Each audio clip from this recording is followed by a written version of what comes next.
Welcome back. Welcome to another recap video.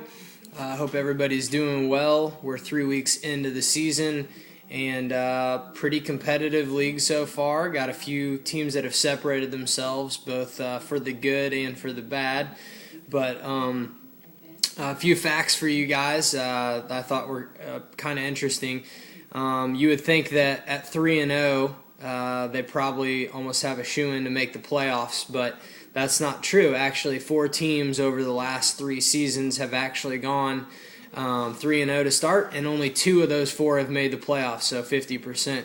I also kind of did a little bit of research to figure out what the records were for 2-1 and 1-2, and 50% of the teams that have started off 2-1 make the playoffs. 7 out of the 14.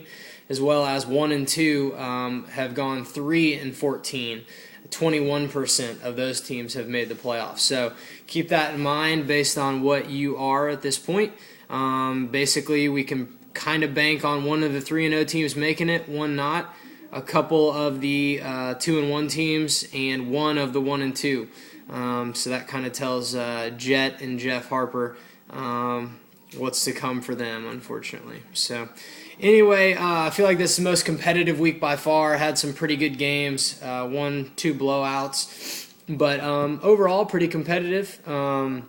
Obviously by now you're really noticing my beard. It's coming in rather strong, so everybody take note of that. That actually is possible. I didn't know I could do it. But anyway, game of the week, Chuck Person against Lake Placid in the game of the week.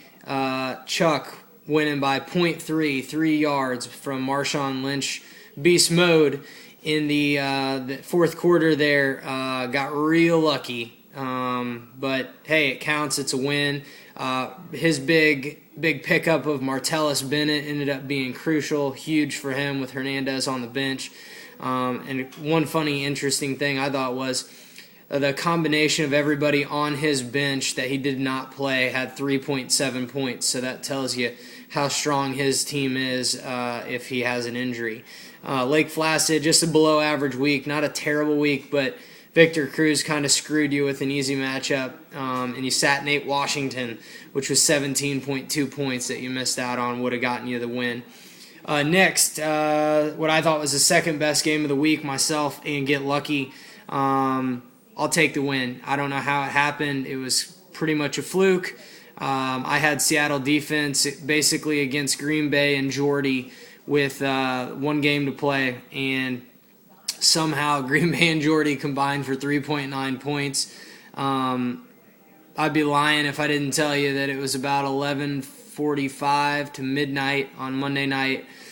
I was fast asleep, and I was awoken by just screams, and I thought it was my wife, but it wasn't. It actually was Dave Pugh, who was crying himself to sleep at that point. And so for that, I apologize, Dave. Hopefully you've gotten some sleep since Monday evening. Next game, go Panthers. Getting off to a 3-0 start never happened. Congrats, Chad.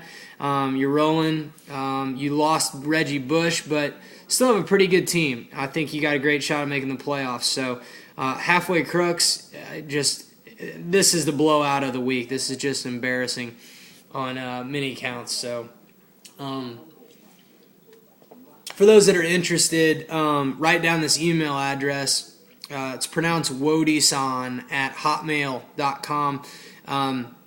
Offer him any trade at this point, because let's be honest, he should take it. It's not going to make his team any worse. So next game, Turdbirds, LA Rams. What I thought would be the game of the week was okay. Wasn't anything special. LA Rams getting the big dub, going to 3-0 with Go Panthers. Spiller gets hurt. McGahee, a little dinged up as well.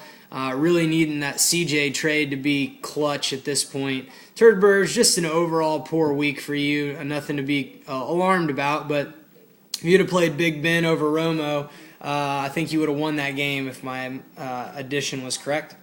Fear Boner, first win, congratulations. I did call that. So, Luck, MJD, and Calvin all having monster games for you, all over 20 points.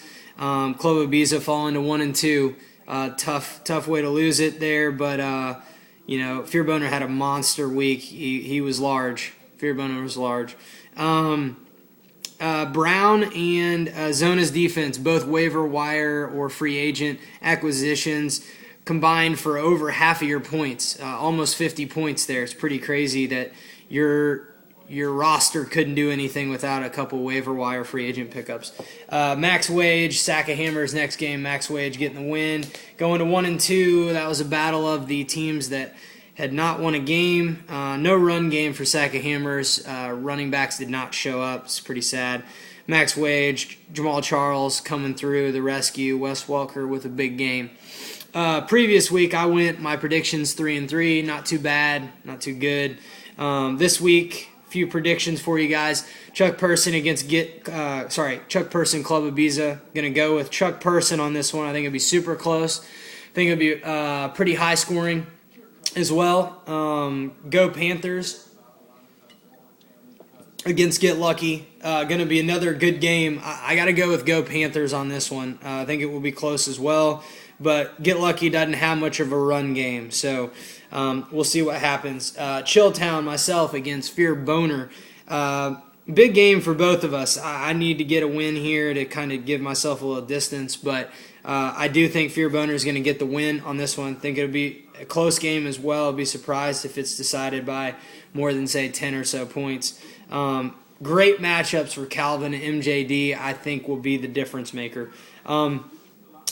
Upset of the week. I'm going out on a limb here. I'm going to take Lake Placid against LA Rams. Beams, don't kill me here, but I think Placid has some outstanding matchups. Martin, Peyton, as well as Baltimore defense. I think that's what's going to be the difference. You're going to bring it home for them. Snooze Fest. This is just embarrassing that I would even be having to pick a winner in this game. Halfway Crooks against Sack of Hammers. Give me 1 second. Let me find something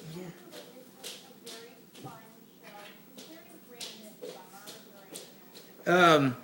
We'll say tails. I'll go with Halfway Crooks. Heads. I'll go with Sack of Hammers. Oop. Heads it is. So Sack of Hammers. Gonna go with you on this one. Although I'm not sure that really it's anything special that you win this game, considering your opponent. Last game, Max Wage, Turd Birds. I'm going to go with Turd Birds on this one. I think it'll end up becoming a matchup between Jamal Charles and Arian Foster. And I'd be lying to you if I thought that Foster would ever lose to Charles. But we'll see. That's my prediction. We'll go from here. Let me know if you guys have any desire to do one of these. I do enjoy these every week, but a break wouldn't be a bad idea. Let me know if you have a week in mind. We'll go from there. Best of luck to your football team this week, your non-UCF Central Florida team. Have a good one. Adios.